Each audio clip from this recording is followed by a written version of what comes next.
Selamünaleyküm ekranlık izci kurmanlar, keşifler xeyirlik olsun. Ben Adiller Uyghur Tədqiqat İnstitutu namıdan həmənlağa səmimi salam yollayım. Tərəfdə institutumuzun müdiri şundaqla Hacettepe Üniversitesi Elbet Fakültesi Tarix Bilim Fakültesi doçent doktor Erkin Ekrem müəllim bilan ötküzüp bolayotgan xalqara vəziyyət və kun tərtib namlı proqramımızınki yeni bölümü uzunladı buldu. Erkin müəllim hoş geldiniz. Hoş bulduk, rahmet. Xitay Devlet Reisi Xi Jinping 12 iyuldan 15 iyulgacha Sharq Turkistondagi Turpan, Urumchi, Shayxonza qatorliq rayonlarni tuyuqsiz ziyorat qilgan. Xi Jinping Sharq Turkiston Urumchidagi Xinjiang Universiteti, ya'ni undan keyin muzey qatorliq joylarga ekskursiya qilgan. Bu Xinjiangda Xi Jinping bo'g'otinqi ziyoratini Xitoyningki Sharq Turkiston siyosatining intayin muvaffaqiyatli ekanligini moliyalashtirish uchun ilib borilganligini alohida ta'kidlayotgan bo'lsa, o chet el medialari Xitoyningki davlat reisi Xi Jinpingninki Sharq Turkiston ziyaratining bo'lsa, irqiy qirg'inchilik va insoniyatga qarshi siyosatini muvaffaqiyatli bo'layotganligini, shundaqla dunyoga ko'z bo'yash ekanligini va o'zining irqiy qirg'inchilikni yo'shirish uchun ilib bolayotganligini o'tirib qo'yishmoqda. Biz bugungi programmamizda Xi Jinping'ninki albatta nima uchun Sharq Turkiston tuyuq ziyorat qilganligini, Xi Jinping'ninki Sharq Turkiston ziyaratiningki Xitoyning hozirgi Sharq Turkiston siyosatininki davomlashishini direkt bildirganligining ishorati ekanligini, bishorati ekanligini analiz qilishtirishimiz. Erkin ma'lum, siz bu Xi Jinping tuyuqsiz ziyaratiga qanday qaraysiz? Doğru, yani bu ziyaretten evvel bazı haber uçurlarını biliş lazımdı. İki hafta evvel Xi Jinping'ninki Hong Kong ziyareti mi, baldırı bir haber belgenliğini mi bilimiz. Hatta nerede konulduğanlığını, yani Hong Kong demez, şimdi de konulduğanlığını mı ajna haber kılıp belgen. Ama Şarkı Türkistan vakili bir iş gününki mümkün haberler çıkışı. Bu nimi için bundan düşürüp bundan haber kılıldığanlığını normal adamlarının şüpheliğine peyda kılıvadıdır. Demek ki Xi Jinping'nin bu ensireydiğen bir nersi var demek yani. Olmasa taze şu reklamını kılıp kiliş lazımdı. Bence birisi şu gariplikler bilip onun için derhal bir tenkitlerini veya ki başka bir hıl üslup bile ya da düşünce bile yüz gidem gidip ensiremli gibi öyleyim. İkincisi şu Şarkı Türkistan'da hazırgacha %100 muqim bo'lmaganligini.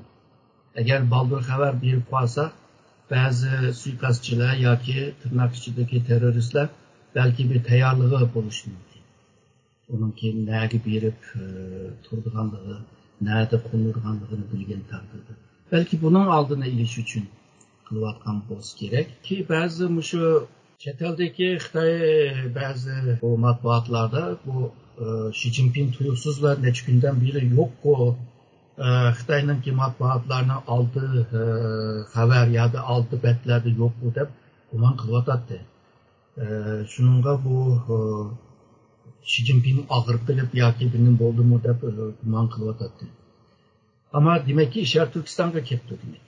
Bunun şu kelişininki arka görünüşünde şundaq bir tuyuqsuz kelişininki arka planda şundaq bir ensireshler bo'lishi mumkin deb o'ylayman. Ma'lum bu shunqoqlikda Xi Jinping'ninki Sharq Turkiston ziyoratini bo'lsa, Xitoyning Sharq Turkiston siyosatininki muvaffaqiyatli ekanligini moliyalashtirganligini da'vatidi. Siz buni qanday qaraysiz? Hamda Xi Jinping shu 2014'te ahirgi Sharq Turkiston ziyoratini qilgan jarayonda Sharq Turkistonda nurg'un masalalar chiqdi. Hatto kommunizm masalasi bor degan.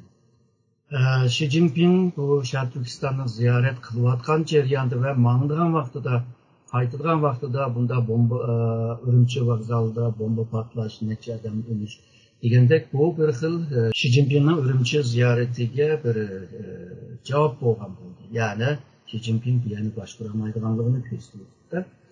Ondan keyin Xi Jinping mayli nurg'un yig'inlarda bo'lsin, keyingi shu o'ttirga sizib chiqqan ba'zi maxfiy hujjatlarda bo'lsin, ve Xi Jinping'in başkurgan iki kıtımlık Şinjan hizmetleri yığını olsun. U yerde degan qattiq so'zlarmi hali bor. Ve bulupma şu iktisat terakkiyatını aldı plan demez. Şu bastırış cetdeki siyasetini aldı plan kılış lazım deb başına oturup koygan. Keyin hamda bu Xi Jinping'ninki Şarkı Türkistan başkuruşunu bir yeni devrinin Xi Jinping'nin Şarkı Türkistan başkuruş stratejisi deb bir hukmni yarattı. Bu hukmniki mezmunu nima o deganda hamda qonunga qarab Şarkı Türkistan'ni başkurmak.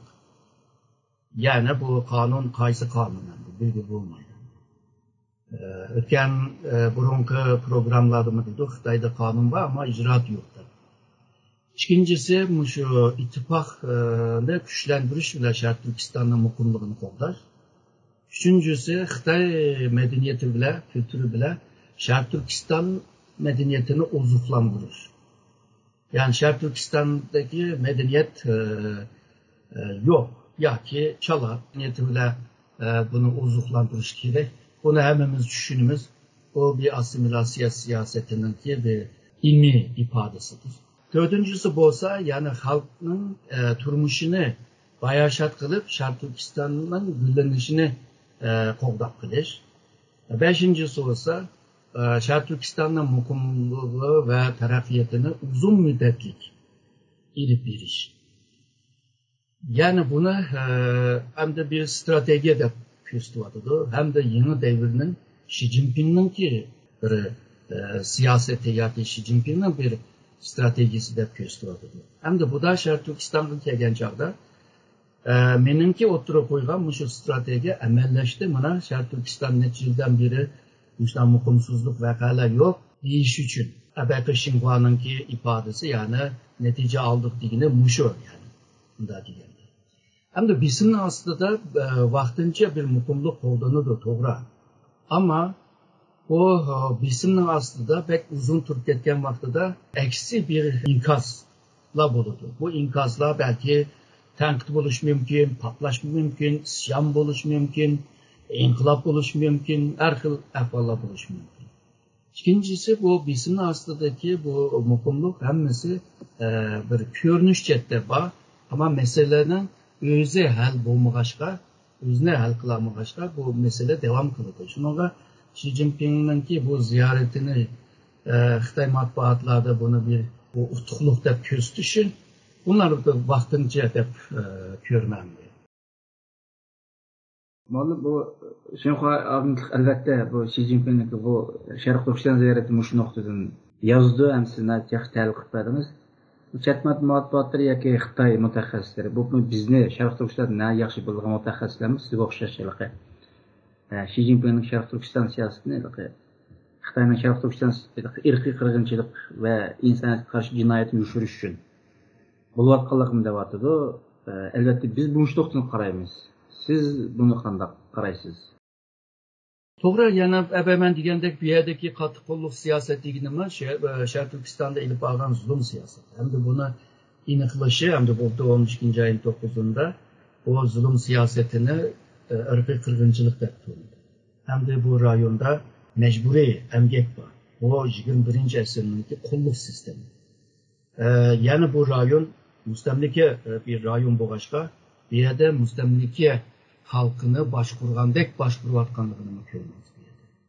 Shuningga Xi Jinping'ninki Sharq Turkiston ziyarati g'arb medialarda, g'arb matbuotlarda boshqacha bir tushuntirish bo'ldi. Ya'ni Xinhua bilan o'xshamaydigan. Misolga Xi Jinping irqiy qirg'inchilik bo'lgan rayonni ziyorat qildi. Xi Jinping Sharq Turkistonga kelib kızlarına dans usul oynarız dedi.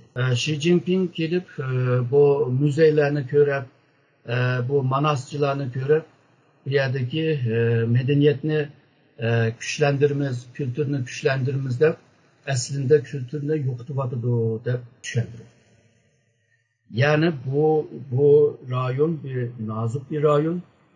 Kim kol saldırgan olsa her yıl göz karaş fikirler oturup çıkıyor.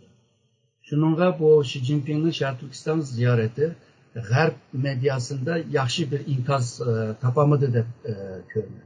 Aşına görünüyordu demdi. Aşına yazılık aşına görünüyordu.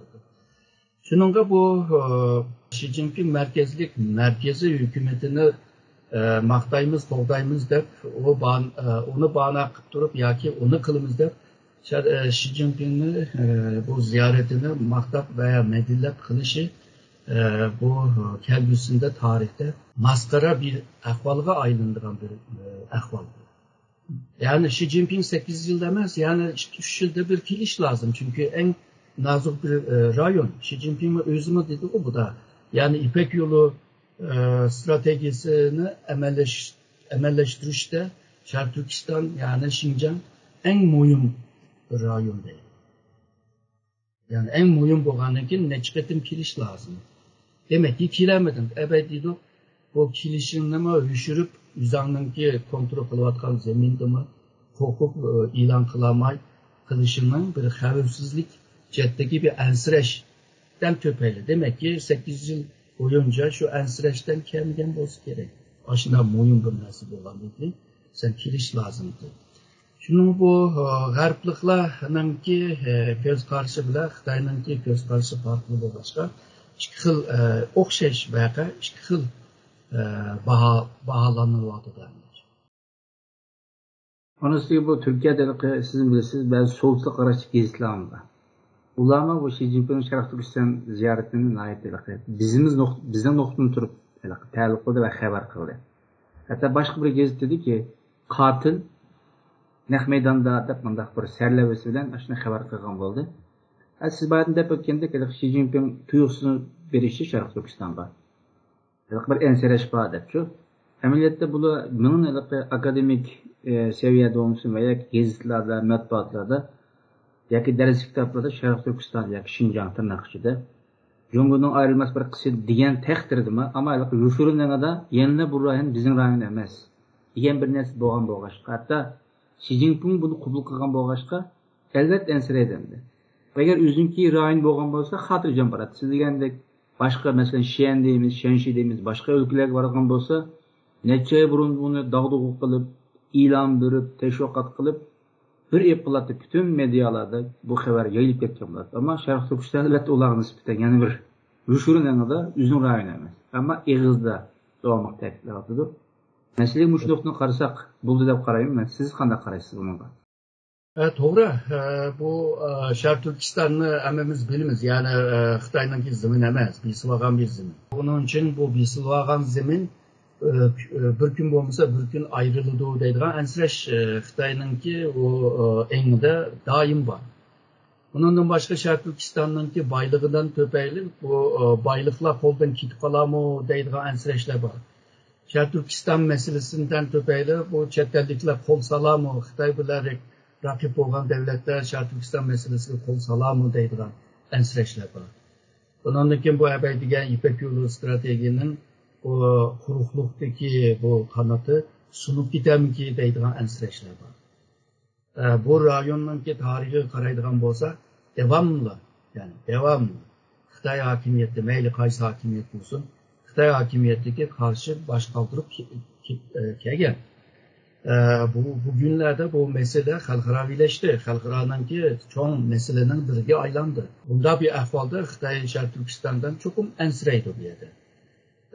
Bo'libmi Xi Jinping hamda boshqa deymiz kuchli liderlar bo'ldi-ku. Bundan qo'rqmaydigan bunda liderlardan emas, yani qechib yurib, qo'l gapni so'zlab qechib yurib ashuna qiladigan yaxshi yerda o'tirib, yaxshi yeb ichib yurgan bir liderlar. O'tag'an yerda, tug'an yerda chiqargan ovoz bilan xalqlarni jalb qila oladigan liderlardan emas. Shunga qo'rqidi.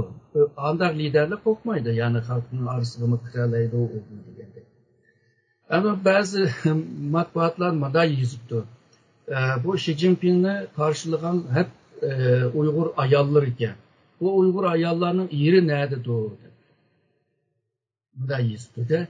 Onunki ma'nosi shu Xi Jinping kelguncha shunday xatarlik bo'lgan erkaklarni hammani uyga soladigan, uyga solab, bu lagerga solgan lagerga solap degendek aşında jiraklaştırıp etti deydi. Bu mu Xi Jinping'nin Şarkı Türkistan ziyaretinde bir xavfsizlik ensireshini, yani qo'rqayotganligini mı ko'rsatdi? Aslında erkekleme var ama köpünce ayollar bo'lg'achqa resimde. Aslında ko'rindamdi. Şununla bu Xi Jinping'nin bu kadınki ziyareti aslında Şarkı Türkistan'da mukumluk qo'g'dandi. Halklar buna bayashat yaşavadı, kültüründe yaşavadı, müzelerde buna Şarkı Türkistan medeniyeti ve Xitay medeniyetinin bir bütünlüğünü göstergen müzeler var.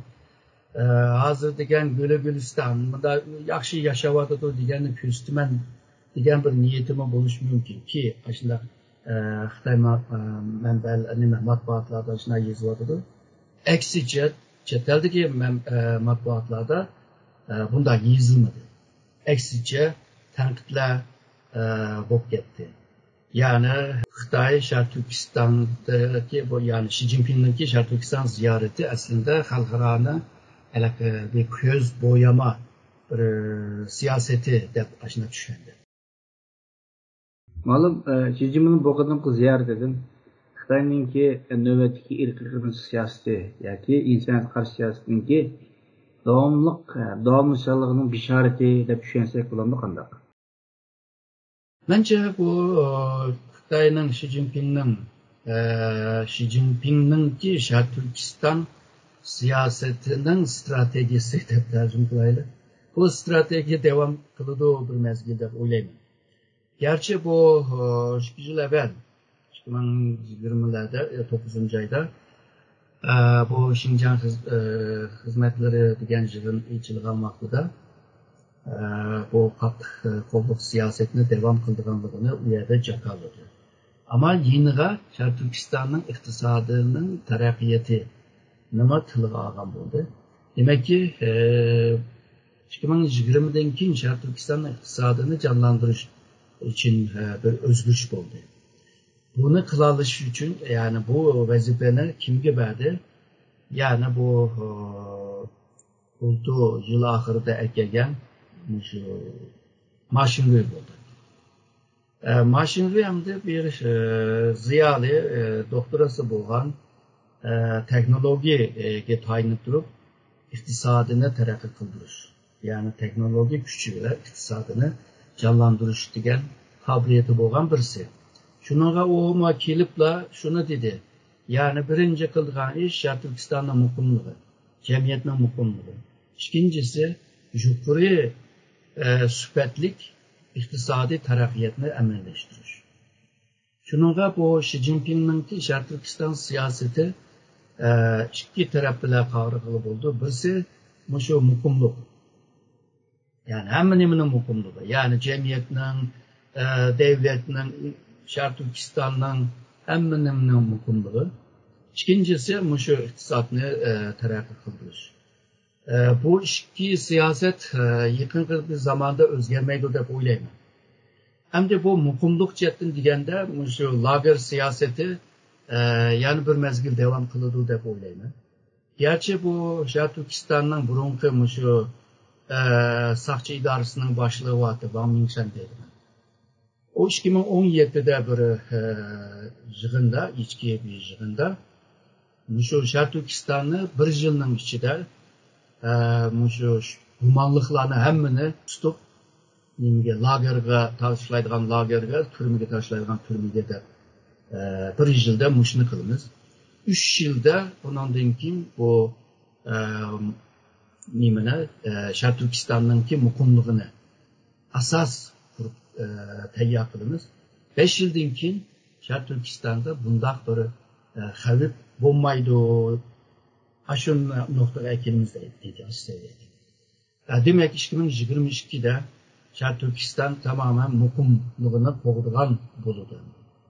Hazır bazı lagerlarni yeyip bitiş bile, bazı lagerdagilarni qo'yib berish bilan Şarkı Türkistan'ın lager siyaseti, bu zulüm siyaseti endi tugaydi degili bo'lmaydi. Çünkü yani devam kılıvadı. Hem de türmüdeme nurgun adamlar teki solaklık. Ulanı Ha deseler 20, 30, 40 yıl aşında kesildi. Bularında teki koy belgini yoktur. Şunda adli bir Eyüp leş bile birlikte türmeden bir aşağıda sonlayan nurgun adamlar var. Demek ki bu muhumluqni esas kılganda Şarkı Türkistan'da ilip bağlan bu zulüm siyaseti devam kılıdı diyelim. Ama bunun için tekimi üşürüm buludu, tekimi ustalık bile kılıdı. Halkarağa bunda bir malzeme, beğenmezlik bile buna tekimi adaydigende üşürük ve ustalık bile kılıdı da koyalım. Hem de iktisadi terakkiyat, bulup mu maşinlerinin diyen yukarı süpetlik iktisadi terakkiyat kelsek hem de Şarkı Türkistan'ın bu mukumluğunu qoğdaymızda nurgun pul kaçırdı. Merkezden pul acırttı. 19 ülke ve şehirler Şarkı Türkistan'ı qollap geldi. Ürümçi'deki o katlamdan ki. Ama hazırca 10 yıllık pul telişi bile terakki kılamadı. Şununla bu Şarkı Türkistan'ın bu ahvalga karta haşlangan pulning köpaygan siri, bu yerga pul to'lgan siri nimga o'xshaydi desa, şu Manchur devleti vaqtida mishaga jiq pul silib natija olamagan. Kuomintang hukumati bu yerga nurgun pul silib qilamagandan keyin bu yerlik hakimiyetler onamdaki nimadek Yanzımşingdek bu Şinşiseydek merkezden jiq pul alamagandaki yoki tamamen alamagan öz aldığı hakimiyetini öz başqurib merkez bularga ondaq yardım kılamagaçqa siyasi chetdimi bularni kontrol kılamagan. Yani şununla bu Şarkı Türkistan'a pul silish degan vaqtida tarixiy chetdan qaraydigan bo'lsak, nayda bir ziyanlık bir iş Xitoy merkezi hakimiyet için. Şununla Şarkı Türkistan'ın yerlik terakkiyatini güçlendiriş. Misalga turizm. Misalga bu İpek yolunun ki taş yolu olsun, kömür yolu olsun, arplan yolu olsun Şarkı Türkistan'da öteş degende. Ama bir narsani ko'rmaslikka kelyapti. Nima deganda burun bu Şarkı Türkistan'daki bu partiya raisi Pambovcan degan birisi bor. O shunday bir gapni degan, Şarkı Türkistan'daki şu enerjisinin %5'ini Şarkı Türkistan'a bersa, Şarkı Türkistan'ı güllendiriydimen degan. Demek ki Şarkı Türkistan'da kömür deymiz, neft deymiz, o tabi gaz deymiz, altın deymiz, nurgun maden, madenler var, farklı kömür degende. Bularni hep mangan vaqtida Şarkı Türkistan'a bir hissene bermegen gap yani. Undaqda sen bu yerde baylıqni hep mansan, bu yerga salmasan qandaq dilanadi. Ama hazır mushu mashinani sen mushu ishni qilsa deb buyuryapti. Şarkı Türkistan'daki bu turizmninki avib ketishninki sababninki birisi mushu Xitoy ishkirdagi Xitoy shirkatlar bo'lsin, shaxslar bo'lsin, o bu Şarkı Türkistan'ni ziyoratga borsa, bularga qo'shimcha bir pul berdi.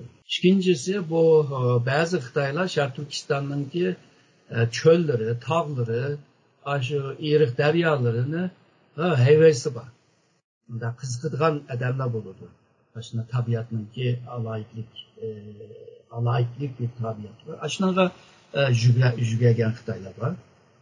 Yani teşvik bilan qiziqish bilan bu yerga jiq nimalar kelyapti. Burun bu yerda terrorlar bek avib ketibdi. Hazır jim bo'libdi, bir ko'rib baqayli deydigan nima bor.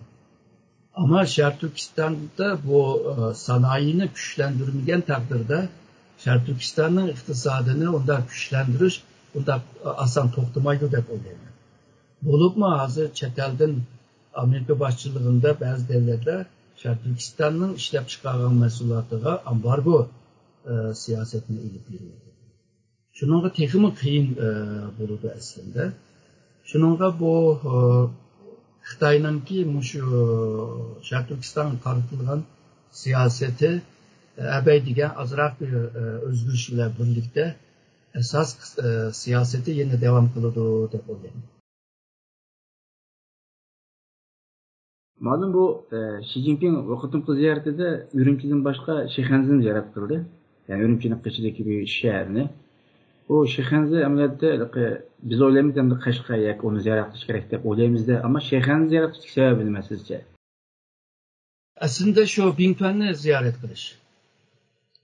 Çünkü Bingtuan'ın Şihanzi yani Taşirik degen bu rayon o'xshashlar Xitoyninki Sharq Turkistonga yerlashtirgan bu harbiy tuzumda bo'lgan Bingtuanninki markaz amiri.